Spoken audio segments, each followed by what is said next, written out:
Hello students. इस session में हम लोग फ्लड राउटिंग क्या है उसको समझेंगे।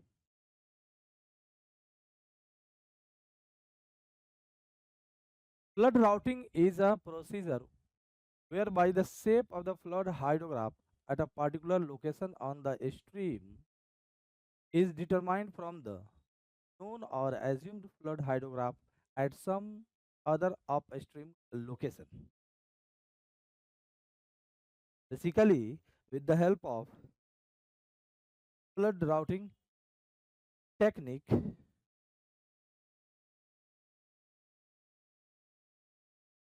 will define flood hydrograph at some other location downstream channel with the help of known flood hydrograph at upstream location of the same channel.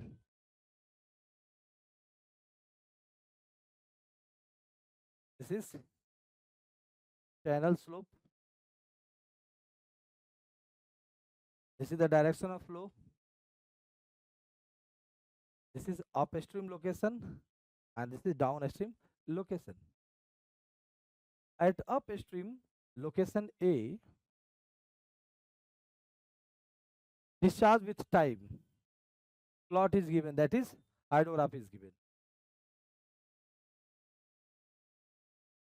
It is known hydrograph at upstream location A. Time के साथ location ए पर discharge कितना है इस channel में वो known है। इसकी हेल्प से इसी चैनल में डाउन स्ट्रीम पॉइंट बी बहु दूरी पर है या किसी भी डिस्टेंस पर है, डिस्चार्ज टाइम के साथ क्या होगा। तो this is a big development. यहाँ पर हम फ्लड की कैरेक्टरिस्टिक को देखकर इसका इफेक्ट यहाँ पर क्या होगा पहले ही मेजर कर लिए। अगर फ्लड यहाँ आया पहले तो डाउन स्ट्रीम लोकेशन पर उसका क्या इफेक्ट रहेगा, पीक क्या रहेगा, पीक किस टाइम पर मिलेगा, कब तक फ्लड रहेगा, ये सब जो है ना एडवांस में मेजर कर ले रहे हैं, पहले ही मेजर कर ले रहे हैं। तो ये हमारे लिए एडवांटेजियस है कि नहीं। तो पर तो की हेल्प से हम क्या कर लेंगे, यहाँ की जो भी इफेक्ट आने वाले हैं इस फ्लड की वजह से उसके अगेंस्ट हम डेवलपमेंट और प्रिकॉशंस जो प्रिवेंटिव मेजर्स है वो हम यहाँ पर इम्पोज कर सकते हैं कि नहीं। एडवांटेज आपको दिख रहा है इस फ्लड राउटिंग टेक्निक का। As the discharge in a stream due to flood increases, the volume of water in temporary storage in the channel increases.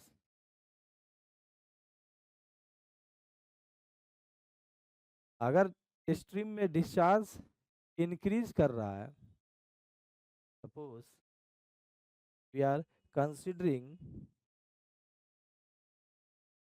This reach of the channel, जो क्रॉस सेक्शन के बीच का जो है ना हमारा portion reach हो गया, राइट। तो अगर इसमें इस रीच के अंदर इनफ्लो होगी तो इसमें जो है ना आप डेप्थ ऑफ फ्लो को इंक्रीज करता हुआ देखेंगे। तो इस रीच के अंदर स्टोरेज इंक्रीज होने लगा कि नहीं। जब डेप्थ बढ़ रही है इसका मतलब स्टोरेज जो है ना इंक्रीज हुआ, ये टेम्पररी स्टोरेज है, क्योंकि साथ ही साथ इधर से आउटफ्लो भी हो रही है, डिस्चार्ज भी हो रही है, इनफ्लो आउटफ्लो। तो initially in the beginning stage of flood, inflow is higher than outflow, and in the falling or recession stage outflow is higher than inflow, इसलिए डिस्चार्ज डिक्रीज होता चला जाता है। और बिगिनिंग फेज में हमारा जो है ना इनफ्लो बढ़ता जा रहा है, राइट। तो यहाँ पर आपका जो है ना उस समय आउटफ्लो कम है, भी इंक्रीजिंग है, लेकिन ये फास्ट रेट से इंक्रीजिंग है इनफ्लो। तो we are getting a temporary storage in this channel reach, right? As a result, a flood hydrograph moving down a channel has its time base lengthened and peak gets reduced. इस temporary storage की वजह से यहाँ पर जो discharge की hydrograph हम देखेंगे तो उसका पीक जो है ना लेस होगा। जब पीक लेस होगा तो सेम फ्लड वॉल्यूम को डिस्चार्ज करने में टाइम ज्यादा लगेगा, तो ये बेस पीरियड इसके क्या हो जाएंगे, बढ़ जाएंगे, लेंथेंड हो गए, राइट। इसी को हम लोग बोलते हैं पीक का अटेन्युएशन हुआ, पीक डिक्रीज हुई, peak attenuates at downstream location and hydrograph lengthened due to temporary storage in the channel reach or in the storage or reservoir। बात समझ में आई?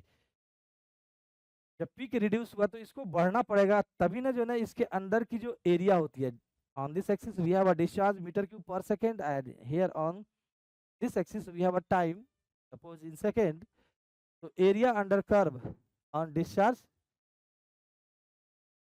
time axis gives total amount of discharge, right।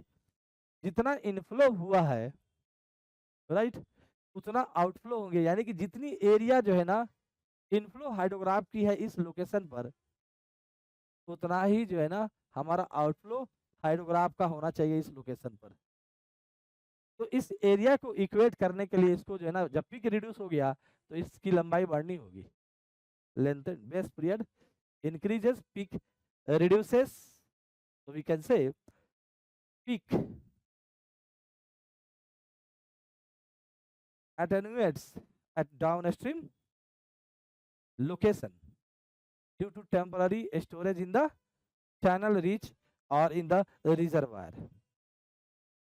हम आगे देखेंगे channel की routing and reservoir और storage की routing, right.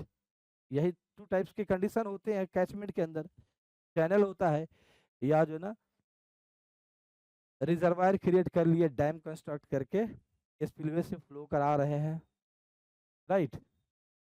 तो यही टू कंडीशंस हो सकते हैं वाटर फ्लो के साथ, यानी किसी अदर लोकेशन, भाई हमने अगर रिजर्वायर क्रिएट किया है तो के बेसिन में मतलब उसकी जो हमारा जो स्पेस है उसमें इनफ्लो हो रही है और आउटफ्लो भी हम करा रहे हैं with the help of spillway. तो यहाँ पर भी हम इस चीज को मेजर करेंगे कि नहीं कि भाई जो है ना आउटफ्लो क्या है। ये इंटरेस्टिंग रहेगा कि नहीं हमारे लिए आउटफ्लो जानना, कि भाई जो है ना अगर फ्लड आई उस रिजर्वायर में, राइट, तो उसका जो है ना हमें आउटफ्लो टाइम के साथ क्या मिलेगा। तो will see to types of flood routing, reservoir routing and channel और रिवर राउटिंग, राइट। तो आगे हम चीजों को समझते चलेंगे। In flood routing, our aim is to determine hydrograph B from the known hydrograph A at the upstream location. Time के साथ डिस्चार्ज इस लोकेशन पर दिया हुआ है, डाउनस्ट्रीम लोकेशन बी पर टाइम के साथ क्या डिस्चार्ज होगा, यही जानना हमारा फ्लड राउटिंग कहलाता है। Flood routing is used in establishing the flood peak at downstream location. ये तो मेन फैक्टर है ही भाई, पीक क्या है डाउनस्ट्रीम लोकेशन पर, यानी कि प्रिडिक्शन है फ्लड की डाउनस्ट्रीम पर। और फ्लड क्या है भाई,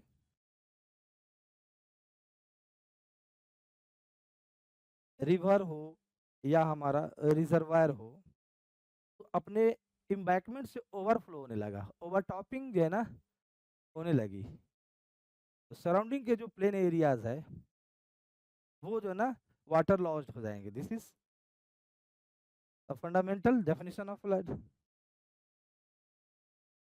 राइट। तो इससे जो है ना आपको लाइफ एंड प्रॉपर्टी का लॉस होता है फ्लड से। उससे जो है ना हम उसको पहले ही मेजर कर लिया डाउन स्ट्रीम लोकेशन पर कि इस लेवल का पीक है, तो इससे जो है ना वाटर जो फिलिंग का जो प्रॉब्लम होगा उसके रीजन में किस एक्सटेंट तक जाएगा, प्लेन एरिया में कितने जो है ना लेवल तक, कितने हाइट तक वाटर जाएगी, उससे जो है ना अफेक्टेड है लाइफ है, प्रॉपर्टीज है, वो सब हम प्री मेजर कर ले रहे हैं। Establishing the effect of construction of reservoir on flood, yes.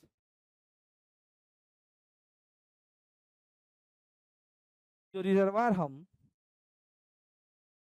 Construct किए हैं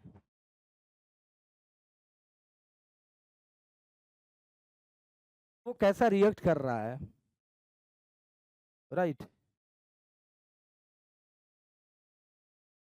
वो भी जो है ना हमारा मेजर हो जाएगा कि वहां पर टाइम के साथ डिस्चार्ज क्या आ रही है।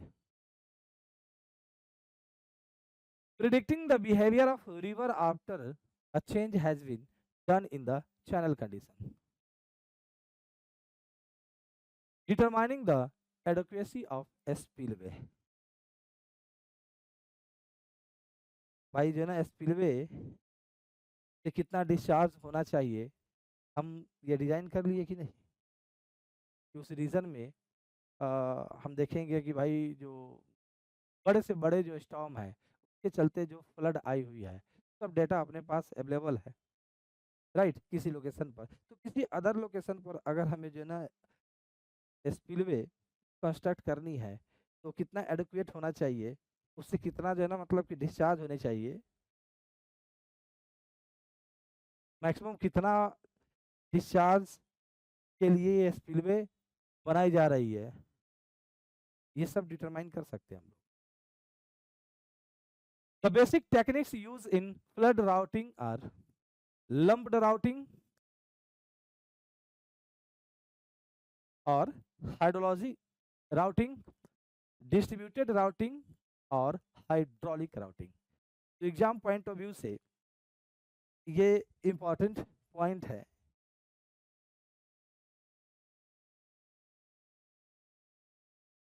राउटिंग की टेक्निक यूज किए जाते हैं वो क्या है, लंप्ड है, lumped routing and distributed routing. Lumped routing को हम हाइड्रोलॉजिक राउटिंग भी बोलते हैं। तो हाइड्रोलॉजिक जो रिलेशन है लाइक वाटर बजट इक्वेशन, उसका जो है ना हम यूज इसमें करते हैं, राइट। ये सिंपल होता है, इजी होता है, less data are required in this hydrologic routing, क्योंकि इसमें inflow minus outflow is equal to storage जो चेंज है वही रिलेशनशिप यूज करते हैं फॉर अ चैनल रीच और for reservoir or storage, inflow minus outflow is equal to change in storage. We use a very simple relationship. This is a hydrologic relationship.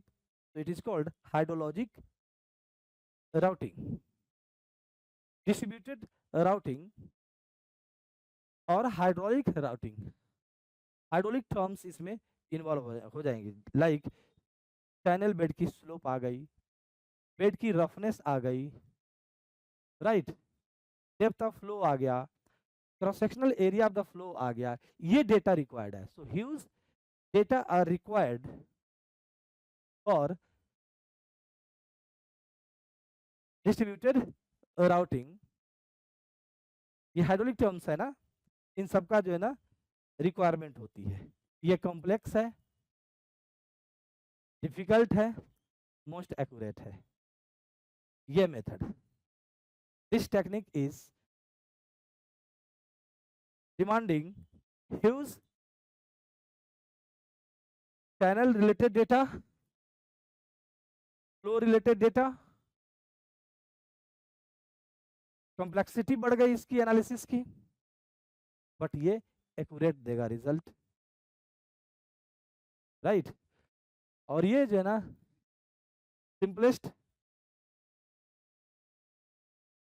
Method है flood routing की, जिसमें केवल जो है ना inflow outflow and change in storage.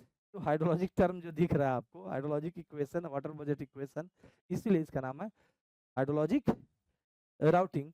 Hydraulic क्या हो गया, हाइड्रोलिक टर्म्स इसमें जो है ना इन्वॉल्व होंगे, like channel bed slope, roughness of channel bed, right, cross sectional area, depth of flow. इसको बहुत सारा चीज अफेक्ट करेगा. Back water flow, reversal of flow, sluice gate operation कैसे हो रही है, फ्री फ्लो है, स्पिलवे के थ्रू, सबमर्ज फ्लो है. बहुत सारे हाइड्रोलिक डेटा की रिक्वायरमेंट होती है. तो it is difficult and it is beyond the scope of our syllabus. हमारे एग्जामिनेशन में इनसे क्वेश्चन नहीं आएंगे. ये हायर स्टडीज के मटेरियल हो गए. तो हमें जो है ना सिंपलेस्ट जो टेक्निक है फ्लड राउटिंग की, हाइड्रोलॉजिक राउटिंग, उसी से हम लोग रिजर्वायर और चैनल रीच की फ्लड राउटिंग करेंगे. बात क्लियर होनी चाहिए. ये इंपॉर्टेंट पॉइंट है, most important. These are two techniques of flood routing. Simplest needs less data, produce poor result. Complex needs more data or analysis, but it is most accurate. Renowned part of our either GATE syllabus or KE level examination. In hydrologic or lumped routing,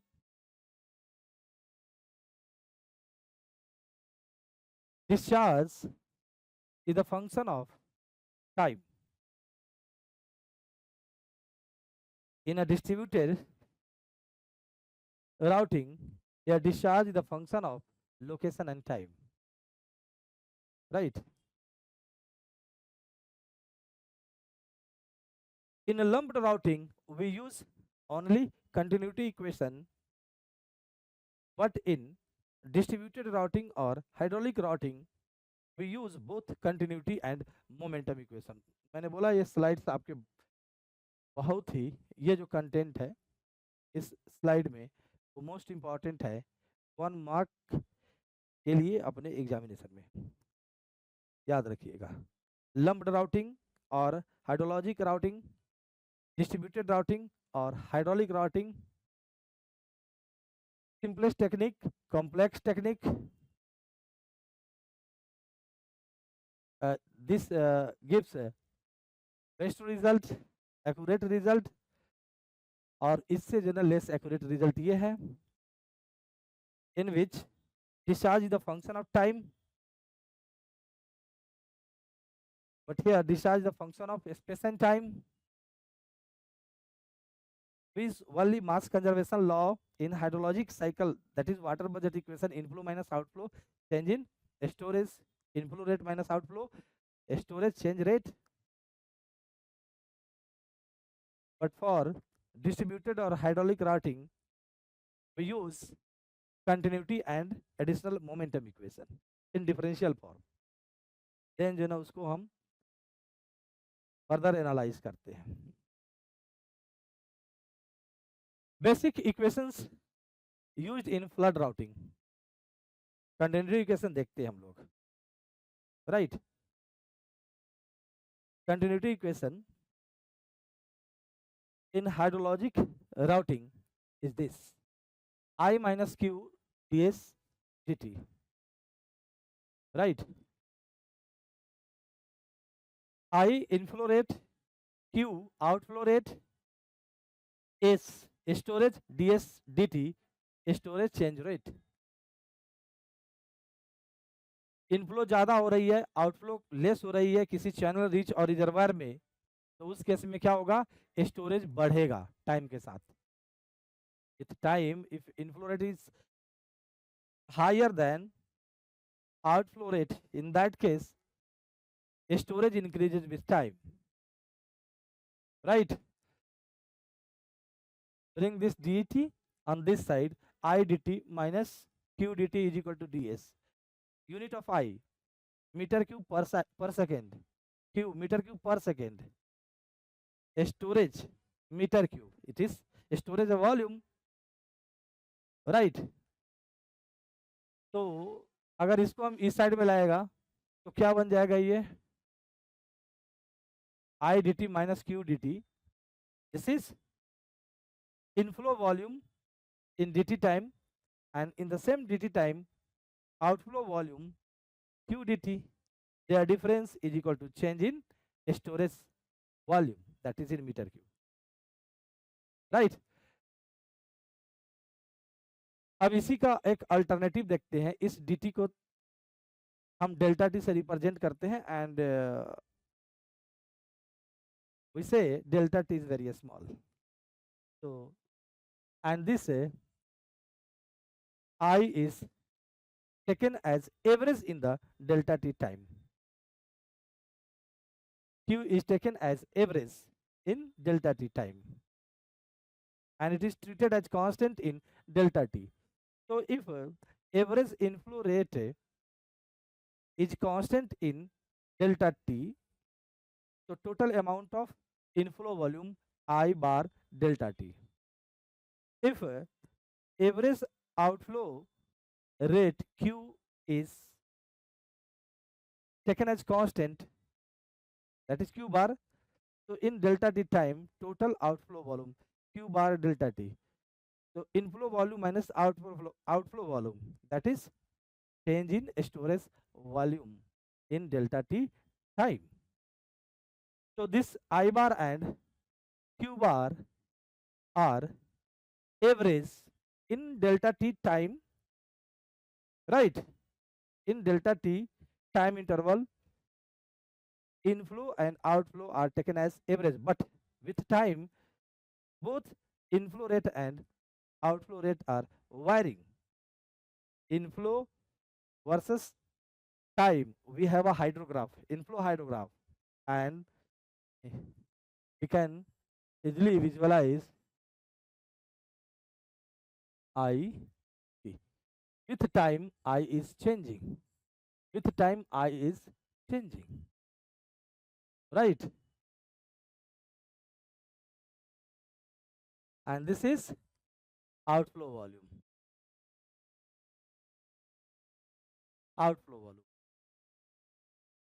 So dear friends, if we take delta t, a very short time step or interval,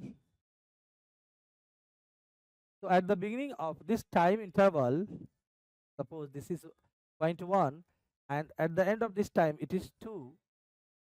So here I and Q both are taken on this axis, and here on this axis we have a time. So this is I1 and this is I2 at time t1.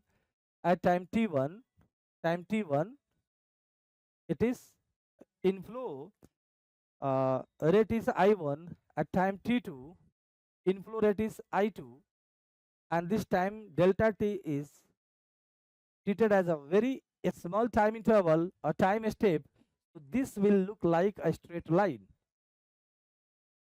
This will look like a straight line. In this time interval from t1 to t2, inflow rate is varying from I1 to I2, but for simplicity of analysis, here we impose a restriction on this delta t. It is taken as a very small time step or time interval. So guys, I1 and I2 are not differing too much, and in this interval we can treat I1 and I2 almost constant, and its constant value is obtained by taking its arithmetic mean. So I bar is I1 plus I2 by 2. So this I bar is a constant inflow rate in this time interval. In this way we will treat. इसलिए time interval छोटा लिया गया है ताकि ये straight line बन जाए, और राइट, और ये I1 एंड I2 के बीच में बहुत ज्यादा डिफरेंस ना हो.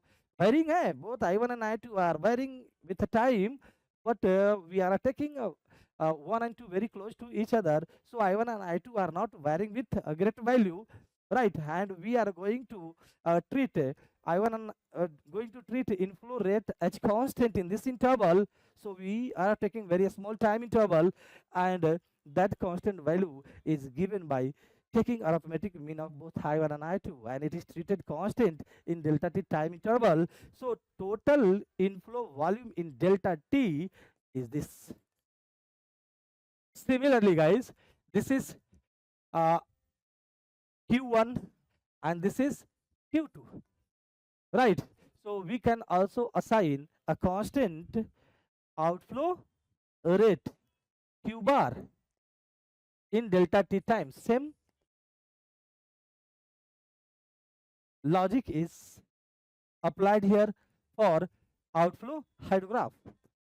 So in delta t time, this is the amount of inflow volume to the channel reach or storage, and in the same time this is the total outflow volume from the channel reach or storage or reservoir. So their difference is nothing but change in storage inside channel reach और इन reservoir. बात समझ में आनी चाहिए, right? तो इस तरह से जो है ना हम लोग कर सकते हैं. This is nothing but mass conservation law, water budget equation और कंटिन्यूटी इक्वेशन, राइट? इसके एवं जो भी है ना, ये स्टोरेज है, ये टेम्पररी स्टोरेज है, और ये देखिए रिसेशन आ रही है, रिसेशन इधर हो गया, डिस्चार्ज ज्यादा हो रहा है और इनफ्लो रेट जो है ना कम है, तो ये रिसेशन फेज है, राइट?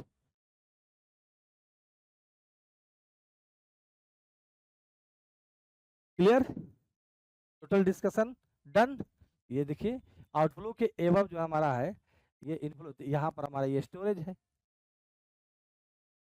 पीक जो ना एटेन्यूएट कर गया, ये राउटेड हाइड्रोग्राफ है, मतलब डाउन स्ट्रीम लोकेशन या outlet of downstream location of channel reach channel और एट आउटलेट ऑफ रिजर्वायर. ये हमारा हाइड्रोग्राफ हो गया, downstream hydrograph for channel और river and outflow hydrograph for reservoir. Upstream hydrograph for downstream and upstream, ये define better किसके लिए किया जाएगा? रिवर के लिए, चैनल के लिए, राइट? इनलेट आउटलेट जो है ना हमारा रिजर्वायर के लिए. इनफ्लो कहिए या upstream hydrograph, inflow hydrograph for reservoir and same जो है ना upstream hydrograph for channel reach, outflow hydrograph for reservoir और downstream hydrograph for channel reach. तो ये जो है ना आपका रिलेशनशिप क्लियर हुआ कि नहीं? I bar delta T minus Q bar delta T is equal to delta S, यही ना है आई बार हमारा I one plus I two by two. ये डेल्टा टी टाइम के पहले ये इनफ्लो रेट था, डेल्टा टाइम बाद ये इनफ्लो रेट हुआ, राइट? का एवरेज ले लिया, यानी डेल्टा टी टाइम में ये कांस्टेंट इनफ्लो रेट मैथमेटिकली लिया गया है।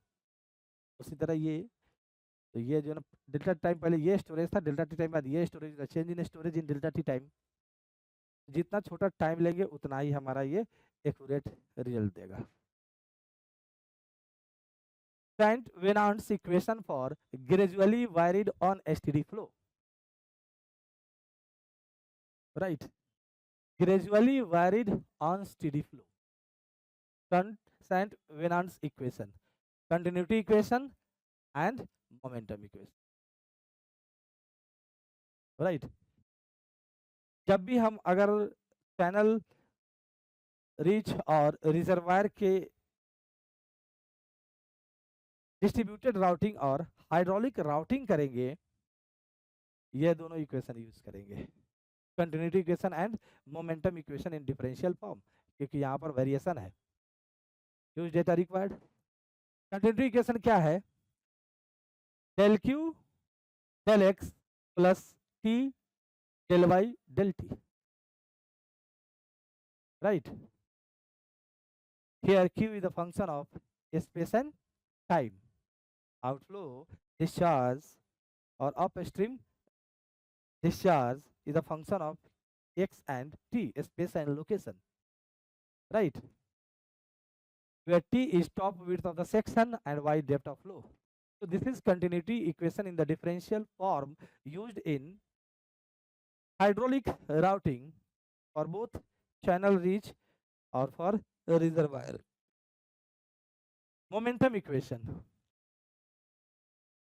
del specific energy del x plus 1 upon g del v del t is equal to S0 minus SF. A0 channel bed slope and SF energy line slope, right? And we know a specific energy is depth of flow plus velocity of flow square upon 2g. So if we differentiate this with respect to x, differentiate y with respect to x, this term, and differentiation of v square upon 2g with respect to x. So differentiate first with respect to v, that will give 2v upon 2g, and then differentiate v with respect to x. So del v del x and 2v upon 2g v upon g, 1 upon g del v del t A0 minus SF, right? So guys, in our course we will concentrate only on lumped routing, in which we will use hydrologic equation, that is called hydrologic routing. Inflow outflow difference is equal to change in storage, ये नहीं use करेंगे, right? There are two types of routing used. अब ये technique जो है ना, ये दोनों जो टेक्निक है, lumped routing and distributed routing, both are used. अब एक्यूरेसी के लिए होगा तो हम डिस्ट्रीब्यूटर यूज करेंगे, किसके लिए किया जाएगा? चैनल रीच और रिजर्वायर के लिए, राइट? बहुत ही क्लियरली समझिएगा। तो गाइस अपनी स्टडी को हम लोग लिमिट करेंगे लंप्ड राउटिंग के लिए ही, और इस टेक्निक से हम अब स्टोरेज की राउटिंग करने जा रहे हैं, स्टोरेज और रिजर्वायर की राउटिंग करने जा रहे हैं, and then we will see the routing of channel reach, right? इसके लिए जो मेथड्स यूज किए जाते हैं, modified Puls method, this is a graphical method, Goodrich method graphical method, standard fourth order Runge Kutta method, this is numerical method. इसको तो याद कर लेना रे बाबा, ये सब टॉपिक में यही इंपॉर्टेंट है।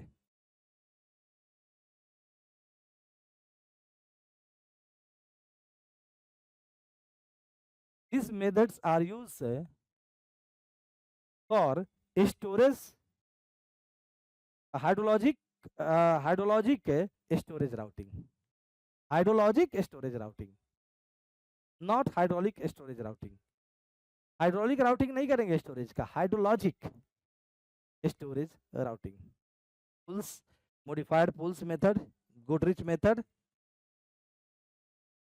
fourth order standard Runge-Kutta method, Runge-Kutta method. So this is a numerical method. ये हम लोग numerical method में देखते हैं. Both are graphical method, right? Now we see how we perform hydrologic storage routing. We'll use hydrologic routing method for discharge determination at the outlet of reservoir. Lumped routing method और hydrologic routing method, तो बोल रहा हूं ना, एकदम ध्यान में रखना, सब वन मार्क इसी से बनेंगे. For discharge determination at the outlet of reservoir or storage. So dear friends, here we have a reservoir. This is bed of the reservoir, and here we have a dam, and this is a spillway. Suppose we have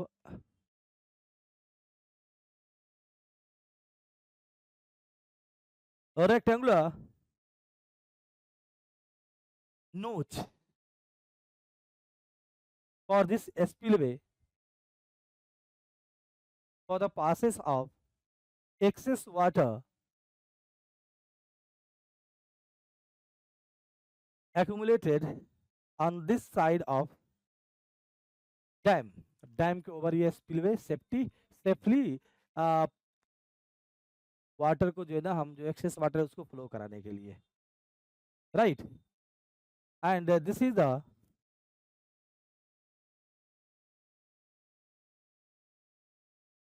inlet of reservoir or storage. Clear? So dear friends, I is inflow to this reservoir, and Q through this rectangular via over this dam is outflow from the reservoir. समझना बातों को, मजा आने वाला है. We assume level pool routing concept, that is water level will be assumed horizontal due to initial stage of flood. I is increasing with time at the inlet, I is increasing with the time. So here I is rising in the rising stage of hydrograph, inflow hydrograph. Outflow is lower than inflow rate in the rising phase of this inflow hydrograph. Due to this, a temporary storage is created inside this reservoir.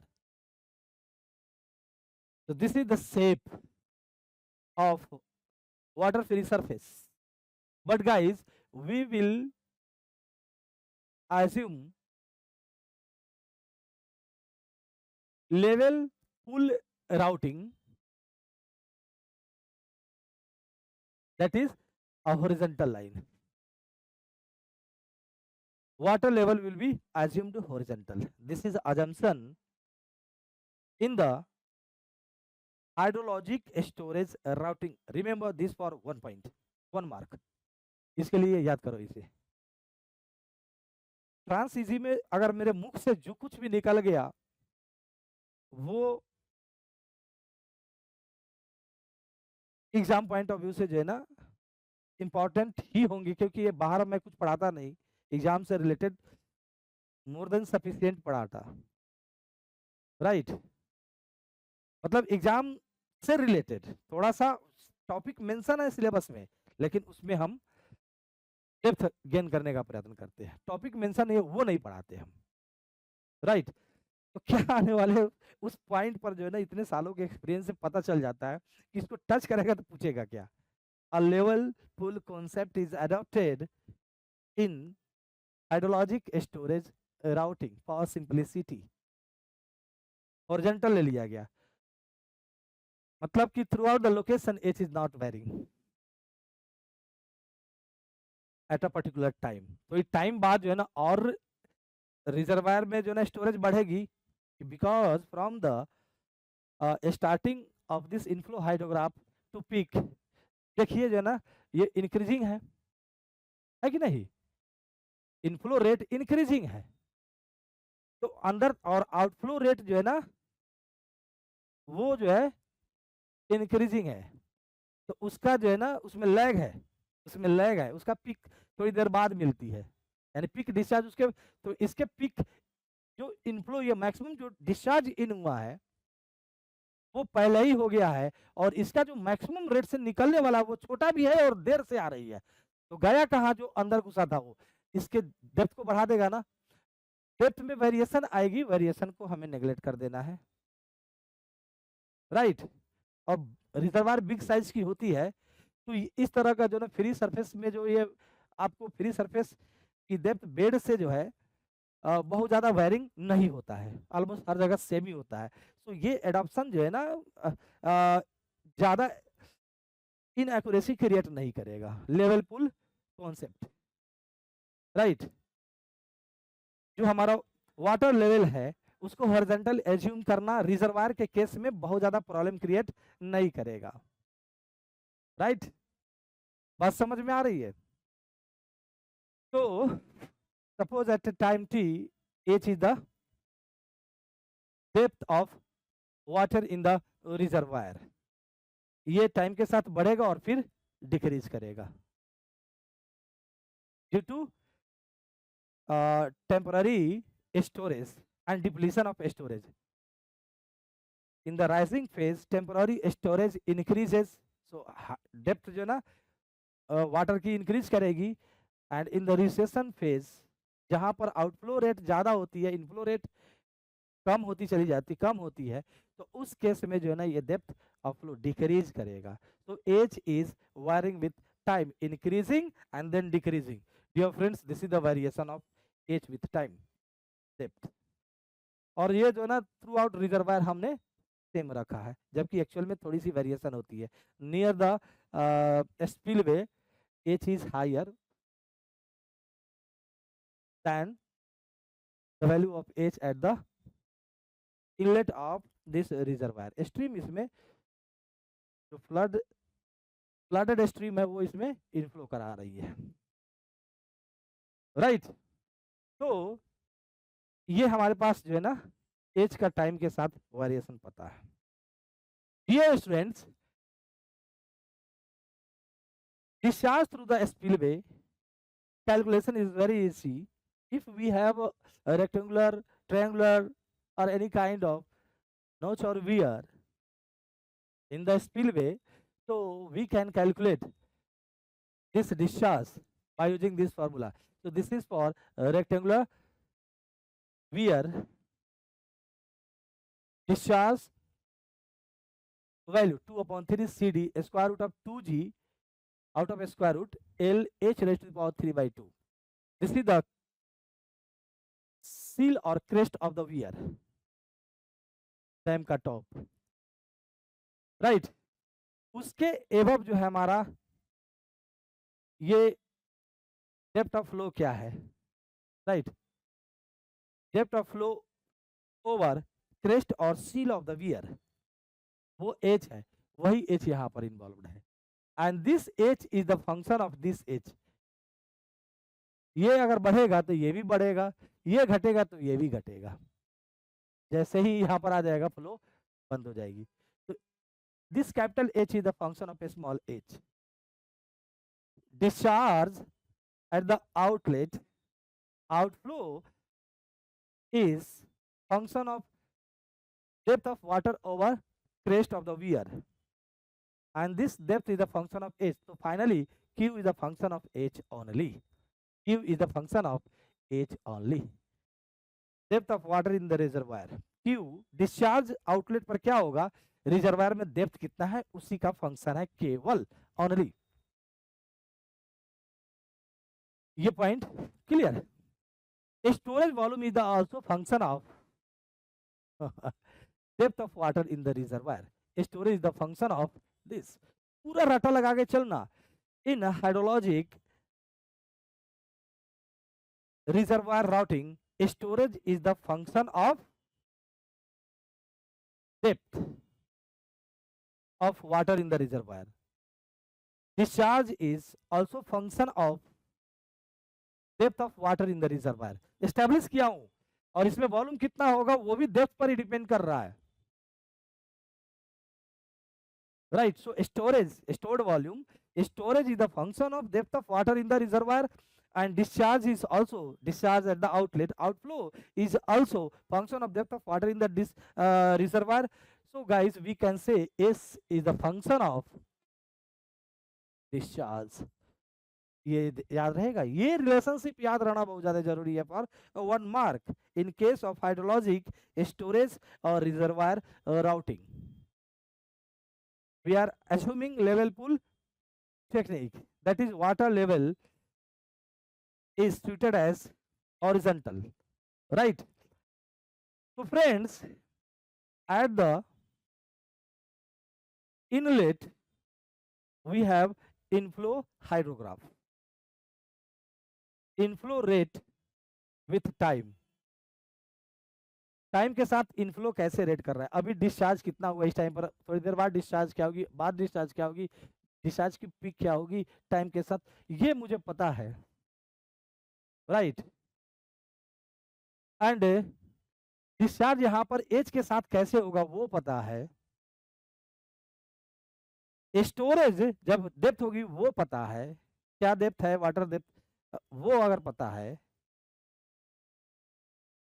Non input यानी कि किस rate से जा रही है hydrograph at the inlet, we know hydrograph at the inlet. Inflow hydrograph is known, and इतना depth होगी तो कितना डिस्चार्ज होगा ये नोन है, इतना डेप्थ होगा तो कितना जो है स्टोरेज होगा ये नोन है. फिर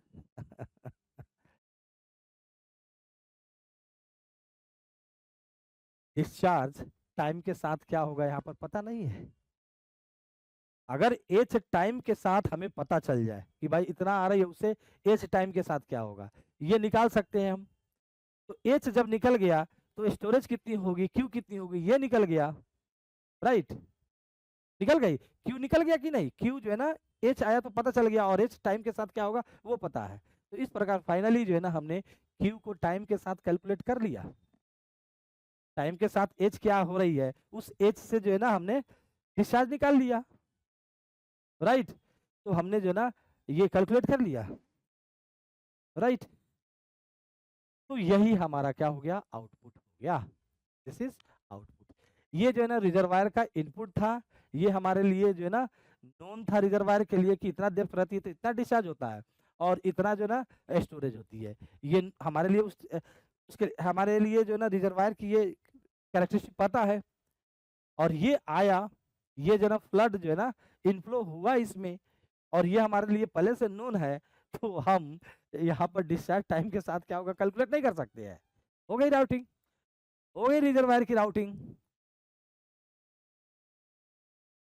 राइट. और वही वाला जो ना वाटर बजट जो इक्वेशन है वही इस्तेमाल करेंगे. क्लियर. ये मेथड्स है जिसमें जो है ना वही यूज किए जाते हैं. Inflow minus outflow is equal to change in reservoir. तो ये हो गया हमारा. इतना ही आपको लर्न करना है, हम कैलकुलेट करने नहीं जा रहे हैं. चैनल राउटिंग देखते हैं.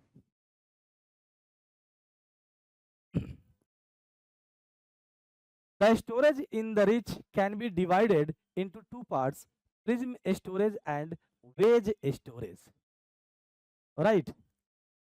So guys, we are considering portion of channel or river between two cross section. इसके और इसके बीच में, राइट। तो this cross section is for outflow and this is for inflow, clear. The volume of water that would be stored in the ridge if the flow were uniform throughout. Depth देखेंगे यहां से लेकर यहां तक, इस channel rich में uniform है।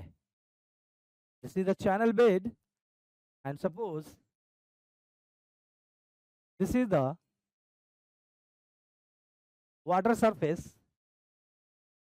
So in this case, volume is same everywhere, और ऐसे नहीं बोलेंगे, depth is same everywhere, right. Flow क्या हो गया, यूनिफॉर्म हो गया। Depth of water in the channel is same at all location, thus flow is called uniform flow. If depth of water is increasing or decreasing, rapidly increasing, so rapidly varied flow, increasing gradually varying flow, varied flow. And third is uniform flow, in which depth of flow throughout in the river remains same, so that is uniform flow, right. So in a case of uniform flow, water surface water surface is parallel to channel bed, देख लो parallel है कि नहीं। this kind of storage in this channel ridge, channel segment हमने जो लिया है दो cross section के बीच में, इस चैनल रिच में यह स्टोरेज प्रिज्म स्टोरेज कहलाता है, राइट। प्रिज्म स्टोरेज कहलाती है, in which inflow and outflow both are same.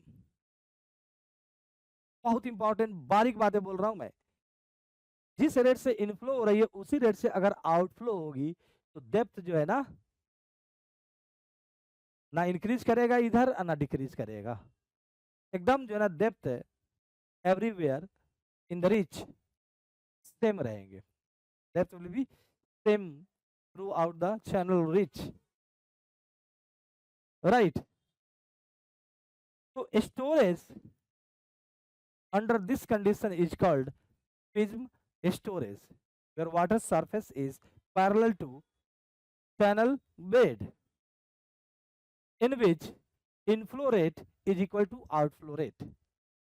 So here storage is the function of outflow or inflow rate. So prism storage is directly proportional to outflow discharge. इसके अंदर storage कितना होगा उस discharge से पता चल जाएगा। अगर स्टोरेज बढ़ेगी तो डिस्चार्ज भी बढ़ेगा, है ना। स्टोरेज अगर इसमें बढ़ा, थ्रू आउट अगर बढ़ा तो यहाँ से डिस्चार्ज भी ज्यादा होंगे, क्योंकि cross sectional area of flow at the outlet increases, right, causing more and more discharge.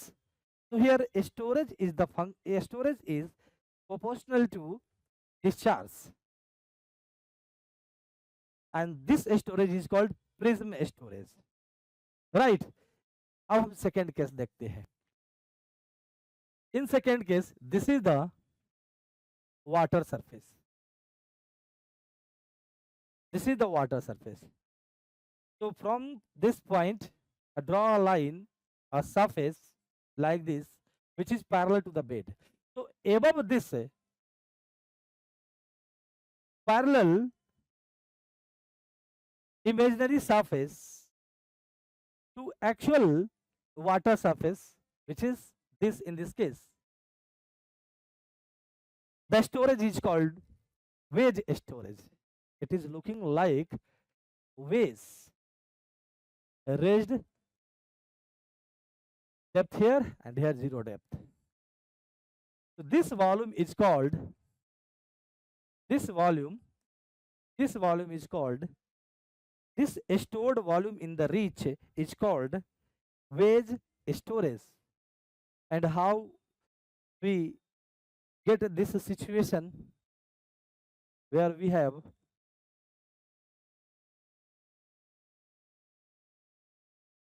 this distance on the inflow side. If the inflow rate is higher than outflow rate, so you will see temporary storage inside this channel reach. Inflow rate is higher, so here water is accumulating.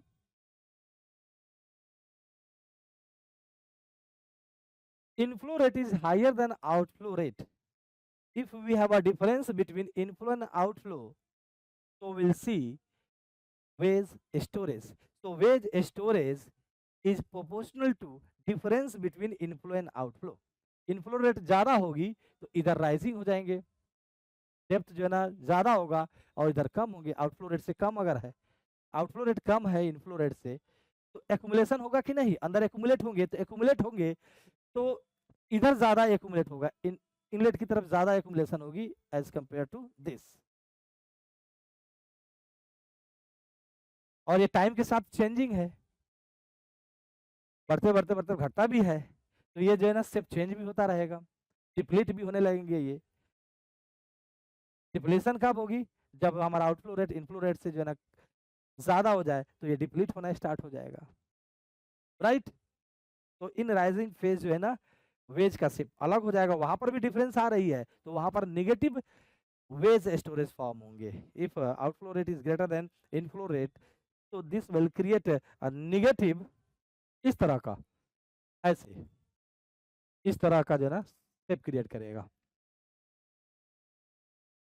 Actual जो है ना surface ये हो गया, actual जो है ना water surface ये हो गया, तो इधर जो है ना डिस्चार्ज ज़्यादा हो रही है, इधर इनफ्लो लेस, इधर आउटफ्लो ज़्यादा।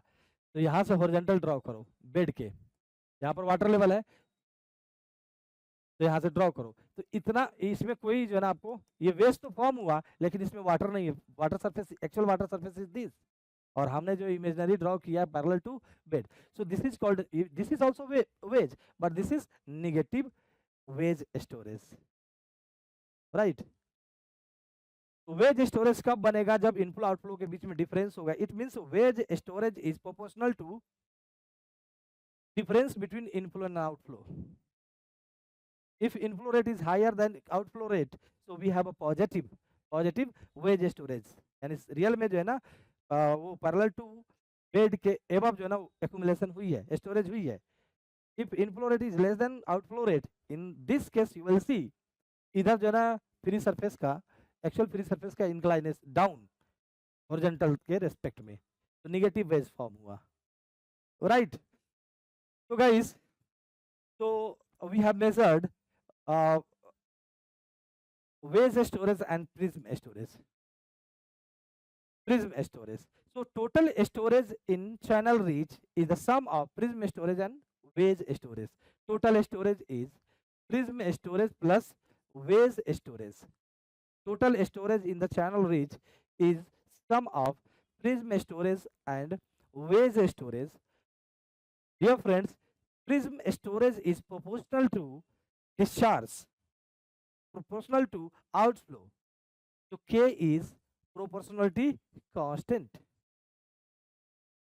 Q. K is proportionality constant. And here we have same proportionality constant K, I minus Q.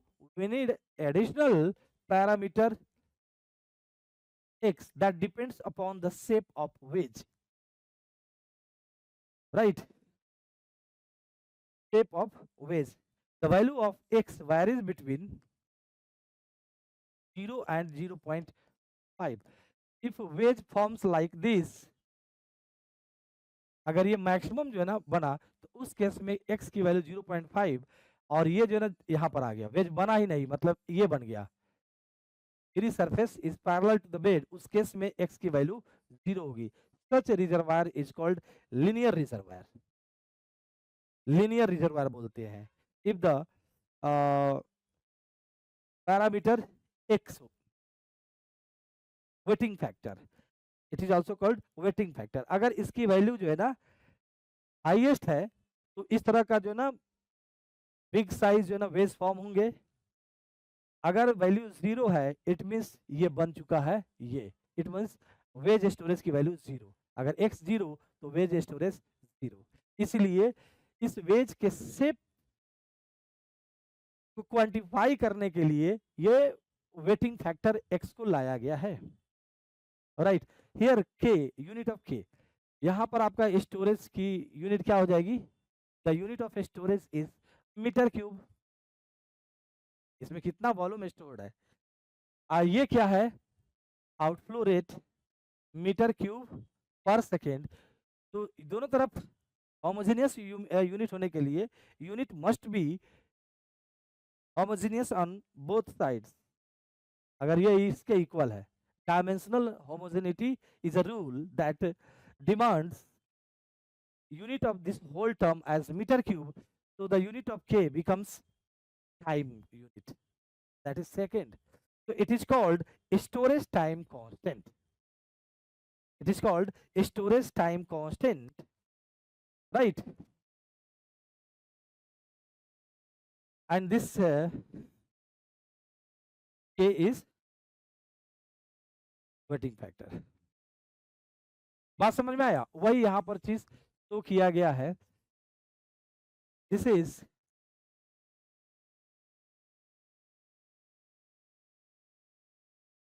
parallel to channel bed and this is actual water level, so we are getting waves, but this actual water level is this and this is parallel to this, so this is negative wave storage, यहाँ कुछ नहीं है। this is parallel to channel bed और यहाँ जो दिख रहा है तो ये आपका जो है ना वेज स्टोरेज है, राइट। अगेन जो है ना ये हमारा निगेटिव वेज स्टोरेज है, रिच 1 रिच 2 रिच 3 अलग अलग रिच में हमने डिफाइन किया है। तो prism storage depends on outflow rate only and the vase storage depends upon difference of inflow and outflow rate, right? लेकिन ये वेज का फॉर्मेशन हमारा स्टोरेज और रिजर्वायर के केस में नहीं था, हमने लेवल पुल राउटिंग का कॉन्सेप्ट यूज किया था, वहां पर हमने वेज को नेगलेक्ट कर दिया था। तो वहां पर चलेगा क्योंकि रिजर्वायर बहुत बड़े बड़े साइज के होते हैं, तो बहुत ज़्यादा जो है ना एलिवेशन का डिफरेंस नहीं आएंगे, लेकिन यहाँ पर जो है ना दिखने को आपको मिलेगा, राइट। तो इसलिए जो है ना इसके लिए हम अनदर मेथड यूज करते हैं, that is called Muskingum method of hydrologic routing of channel और रिवर। कौन सा routing, hydrologic not hydraulic, because we have two routing techniques for either reservoir routing or for channel or river routing. So due to complexity it is not the part of our syllabus which hydraulic routing. So Muskingum method is hydrologic routing method for channel or river. We are considering inflow outflow difference, we are considering waste storage, but in case of reservoir routing we are assuming only prism storage। Difference दिखा ना, इसलिए उसका अलग technique इसका अलग technique, right. मस्किंघम equation उसी के द्वारा दिया गया, storage is equal to sum of prism storage plus wedge storage. Prism storage K Q K X I minus Q wedge storage. तो याद करना भी बहुत ही इजी हो गया। बात समझ में आया? बोलिए भाई, ये क्लियर हुआ? इसको थोड़ा सा रीअरेंज करके इस फॉर्म में लेकर आए। X is waiting factor, it's value lies between 0 and 5। अगर 0 हो गया, वेज गायब, बन गया प्रिज्म। वेज बन ही नहीं रहा है, तो such reservoir is called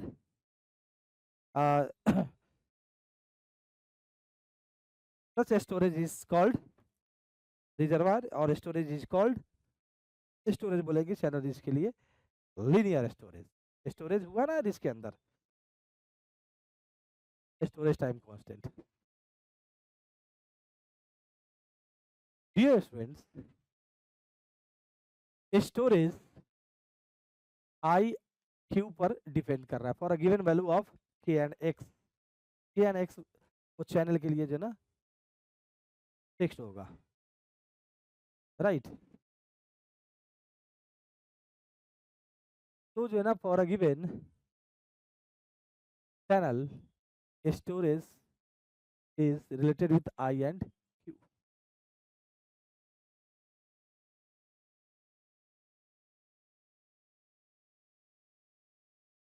This is inflow hydrograph and outflow hydrograph का पीक थोड़ी देर बाद मिलेगा, और ये हाइड्रोग्राफ लंबे देर तक चलेगा, क्योंकि अब इतनी डिस्चार्ज को, इतनी जो है ना वॉल्यूम को डिस्चार्ज करना है, तो और वो पीक छोटा है तो लेंथेंड हो जाएंगे।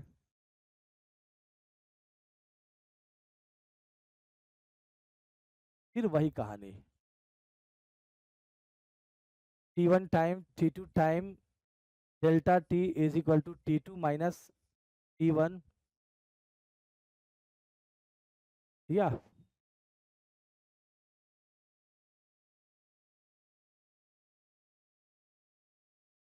इनलेट एंड आउटलेट पर चैनल रिच की बात हो रही है। This is hydrograph at the inlet of channel reach, और डाउन स्ट्रीम लोकेशन पर जो आउटफ्लो हो रही है वो हाइड्रोग्राफ ये है। इसका पीक जो है थोड़ी देर बाद मिलेगा, और जो है ना जो फ्लो है वो लंबे समय तक होगा, लेंथ एंड हो गया। This is delta T. तो guys, this is I1 and this is I2. Delta t is taken as very small. So guys, we can treat inflow rate is constant for this time interval, and that constant value is obtained by taking arithmetic mean of these two inflow rates. Similarly, this is your Q1 and this is your Q2.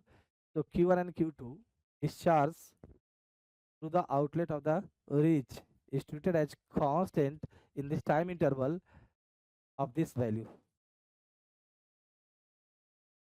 right? So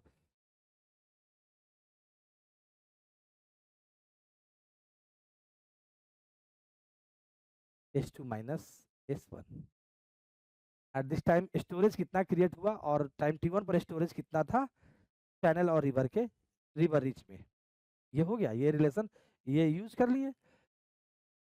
as per Muskingum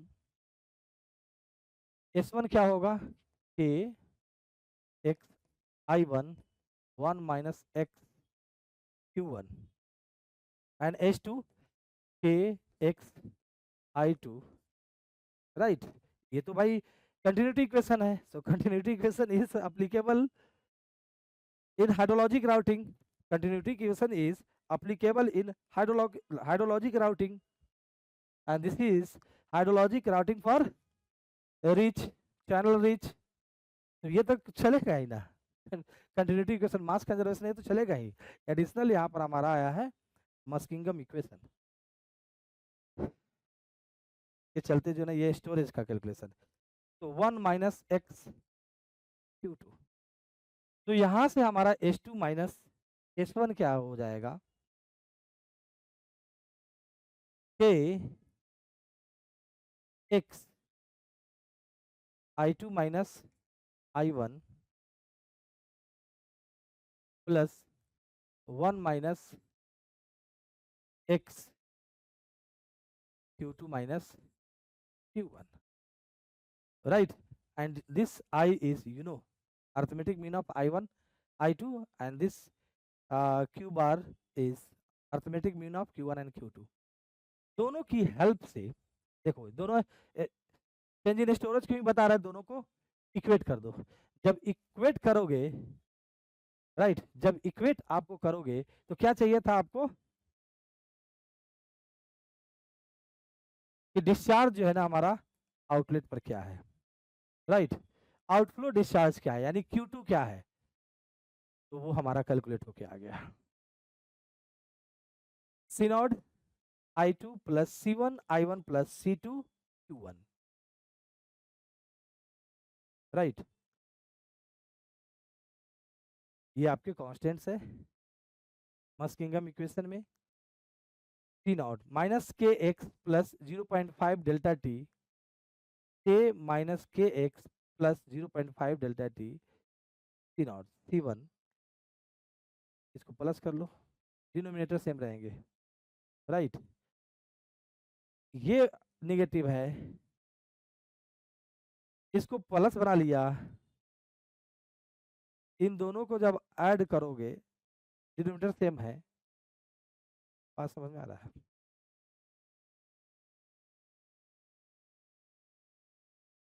है ना? तो क्या बन जाएगा, ये double हो जाएंगे, बस ये वाले टर्म डबल हो जाएंगे। इसको डबल नहीं होना देना है, तो फिर नेक्स्ट वाले टर्म में माइनस होंगे, सुनाई वैल्यू जो ये टर्म नीचे है वही ऊपर होना चाहिए। ऐसे याद करेंगे, याद हो जाएगा। एक को पहले याद करो, सी नॉट को मैंने, ये डिनोमिनेटर तो याद करना ही पड़ेगा। सी नॉट मेमोराइज करने का थोड़ा सा हेल्प मिल जाएगा आपको, टेक्निक है, कॉन्सेप्ट है इसके पीछे। के minus K X plus 0.5 delta T. अब ऊपर क्या क्या होगा वो देखना है, राइट। तो इस वाले पार्ट को पहले लिख लीजिए, बस इतना आपको करना है, बाकी सब आपके आप ऑटोमेटिक आ जाएंगे, राइट। इतना C1 में जो है ना, बस इसको केवल पॉजिटिव कर लीजिए, मतलब पहले हमने इसको ऊपर लेकर कॉपी कर दिया, अब उसके बाद इसको पॉजिटिव कर दिया।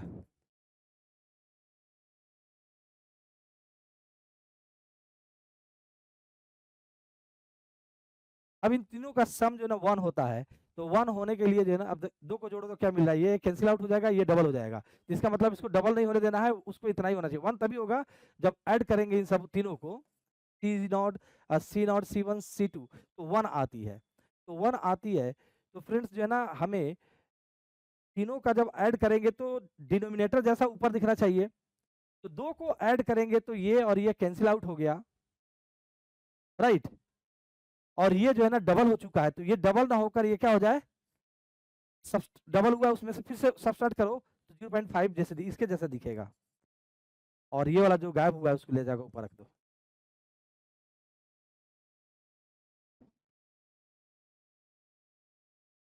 इस तरह से जो है ना मेरे भाइयों, याद करो, इन दोनों तीनों का सम लोगे तो वो आपका जो है ना 1 आएगा। केवल डिनोमिनेटर मेमोराइज करो, just memorise denominator and you are able to find the all constants used in Muskingum equation. K minus K X plus 0.5 delta T, है ना, के minus K X plus 0.5 delta T, बात समझ में आया? इसको ले जाकर ऊपर कॉपी कर दीजिए, ये आपका सी नॉट हो गया। सेकेंड बार में इसको पॉजिटिव कर दीजिए, आंख बंद करके कैसे काम किया जाता है वो कर लीजिए। इन दोनों को जोड़िए और बनाने का ऐसा प्रयत्न कीजिए, तो ये ऐड करेंगे तो ये और ये 0 हो गया और ये डबल हो जाएगा। ऐसा बनाने के लिए हमको चाहिए 0.5 डेल्टा टी, तब जो है ना डबल हुआ है उसको अकेला कर देगा, और ये गायब है, इसको पुट कर दो ऊपर, के minus K X plus 0.5 delta T, this is C1, this is C2, this is, so in this way you can memorize Muskingum constants for longer duration. ठीक है, तो क्या रिलेशन था, T0 I2 plus T1 I1 plus C2 Q1। For Q2 we need I1 I2 and Q1। Q2 क्या है, Q2 is discharge outflow after time delta T. वो conclusion आपको पता होना, मतलब आपको बहुत मैंने आसान कर दिया है, चीजें जो है ना बहुत इजी कर दिया है।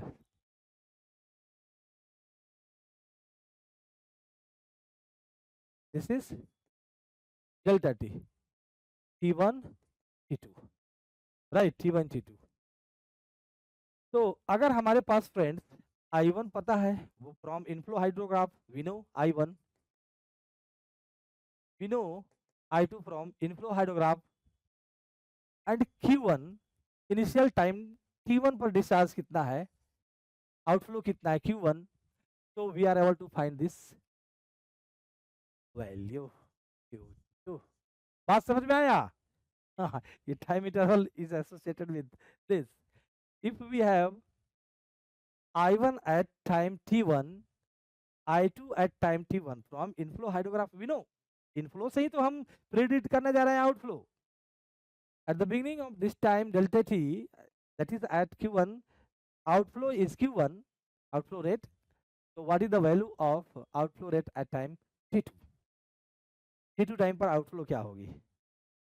उसी प्रकार यहाँ पर हमारे पास जो है ना इस वाले, अब यहाँ अनदर इंटरवल पर चलते हैं, next delta T interval. Here we have, अब ये क्या बनेगा, this becomes I1, this becomes I2 and this becomes Q1 for the next step calculation. So using Muskingum equation we can find the value of discharge, value of outflow at this point। हमारे पास hydrograph है ना, तो hydrograph construct होते चला जा रहा है, we have an inflow hydrograph। now we take for this time interval, right? So for this time interval we are going to calculate discharge at this point। so for this step calculation, I1 is this, I2 is this, Q1 is this, and guys we can calculate Q2। so for all time we can get the value of outflow at downstream location by using Muskingum equation। कितना easy बना दिया, ऐसे बोलते हैं, ऐसे काम करते हैं। अब आइए इस कॉन्सेप्ट को उजागर करने के लिए, के की वैल्यू ऐसा होना चाहिए डेल्टा टी, के जो है ना डेल्टा टी से बड़ा होना चाहिए, डेल्टा टी 2 के x से बड़ा होना चाहिए। सम जो है ना 1 है। इस प्रॉब्लम से आपको क्लियर हो जाएगा। This is inflow hydrograph at 0 time, ये आपका जो है ना मीटर क्यूब पर सेकेंड इनफ्लो हो रही है at 12 hours, this is the inflow in metre cube पर सेकेंड। तो इस प्रकार जो है ना 240 आवर्स पे आपको ये फिर से वही मिला, इनफ्लो हाइड्रोग्राफ ड्रॉ हुई, या पीक हुआ, पीक 342 और फिर से वापस वही आ गया, राइट, फिर से हमारा वही आ गया, बेस फ्लो हो गई। फ्लड हाइड्रोग्राफ में हमारा क्या होता है, direct run of hydrograph plus base base flow, right. तो ये 42 हमारा बेस फ्लो है, रन इससे हमारा कोई मतलब नहीं, we are discussing flood hydrograph, flood inflow flood hydrograph, outflow flood hydrograph at downstream location. 0 12 hours 24, इस तरह से जो ना हमने 36 और पीक हमारा जो ना 48 आवर्स पर मिल रहा है इसका। 0 टाइम के लिए हमारा इस टाइम पर हमारा ये है I1 है, और जो 12 आवर्स पर हमारा क्या है, ये I2 हो गया। Q1 इज अननोन, Q1 क्या है, तो Q1 जो ना दे दो I1 की वैल्यू, इनिशियली जो ना अभी फ्लड स्टार्ट हुआ है, फ्लड स्टार्ट हुआ है, तो उस समय जो है ना डिस्चार्ज कितनी हो रहेगी आउटफ्लो से, मतलब आउटलेट से डिस्चार्ज क्या हो रही होगी, जितनी आ रही उतनी हो रहेगी। अभी जस्ट फ्लड आई है, तो इसलिए I1 ही हमारा Q1 हो गया। ऐसा एजम्पशन करना बहुत ज्यादा रॉन्ग नहीं है।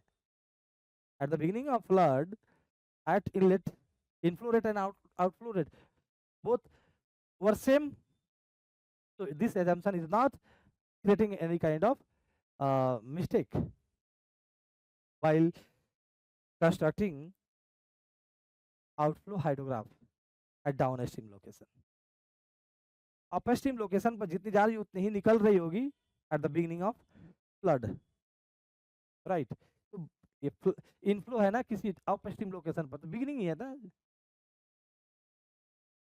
राइट। तो फ्रेंड्स जो है ना, after 12 hours by using Muskingum equation we can find the value of I1, I2 and Q1. All are known, C0, C1, C2 all are known. So at the end of this 12 hours we are able to find the value of Q2 by using Muskingum equation. जब वो calculate हो गया तो 12 hours per 24 hours per क्या हो जाएंगे। So for this is I1, यहाँ का जो ये दिया हुआ है 24 आवर्स पर, वो हमारा जो ना I2 हो गया, और जो हमने Q2 यहाँ पर कैलकुलेट किया है वही तो हमारा Q1 बन गया। जो कैलकुलेट Q2 जो किया इस स्टेप में Q1, and then we calculate new Q2 और इस टाइम पर हमारा जो है ना क्या होगा, अगर इतनी हमारी इनफ्लो इनफ्लो है इस टाइम पर और आउटफ्लो से पहले वाले टाइम पर इतनी है, तो इस टाइम पर क्या हो जाएगी। बात समझ में आया, वही किया गया है मेरे भाइयों मेरे मित्रों। C0, C1, C2 calculation, it's checking, yes, sum comes unity, it's okay, right। तो ये हमारा जो है ना कैलकुलेट हो गया।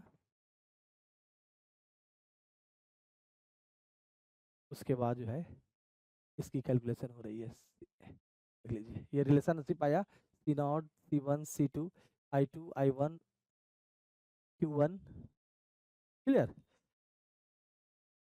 फर्स्ट जो इंटरवल जो दिख रहा है इस टाइम इंटरवल के लिए, ये हमारा क्या है, I1 है, ये I2 है, एंड Q1 Q1 और I1 दोनों सेम रखेंगे। Q1 ये सेम रखा मैंने, तो यहाँ अब यहाँ पर Q2 क्या होगी, ये इनफ्लो हाइड्रोग्राफ से हम आउटफ्लो हाइड्रोग्राफ डाउनस्ट्रीम लोकेशन पर कैलकुलेट कर रहे हैं, तो इस फॉर्मूला में डाल दीजिए I1 I2 Q1, so we are getting this, right. अब जो है ना, अब यहाँ पर जो ना ये तो हो गया ना 12 आवर्स, यहाँ पर क्या होगी, तो यहाँ पर हमारा ये है I1 हो गया, this is I2 and this is Q1। तो इस स्टेप के लिए Q2 हमारा ये कैलकुलेट होके आ जाएगा, राइट। इस अब यहाँ पर 36 पर हमारा Q2 क्या होगा, आउटफ्लो क्या होगी, तो this is I1, this is I2 and this is Q1। We can easily calculate Q2 by using this formula। तो इसी प्रकार हमने सब कुछ ड्रॉ कर दिया। डियर फ्रेंड्स,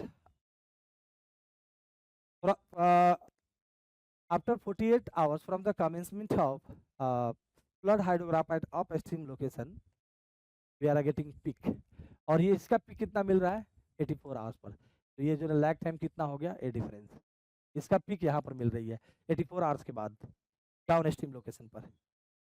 तो हम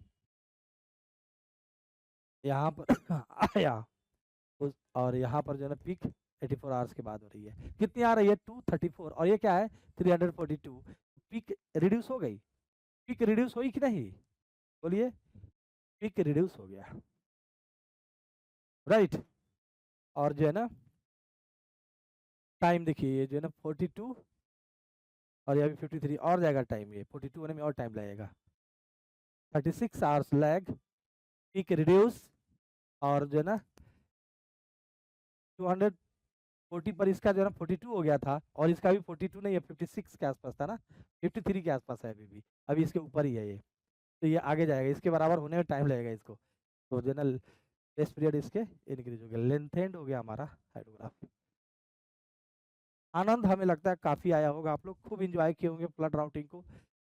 इस तरह के क्वेश्चंस पूछे जाते हैं, hydrologic reservoir routing, not hydraulic reservoir routing, hydrologic reservoir routing methods use Bernoulli equation भूल जा, hydrologic continuity equation only. Muskingum equation is not used for hydrologic reservoir routing. Both the hydraulic momentum and hydrologic continuity. No. Clear है ना? In the Muskingum method of channel routing, the routing equation is written as, ये तो जानते ही हैं ये routing equation है, यानी Q2 निकालना. If the storage time constant K 12 hours, wetting factor X 0.15 and the step for routing delta T 4 hours दिया था, coefficient C naught is. तो ये आपको जो है ना कैलकुलेट करना है.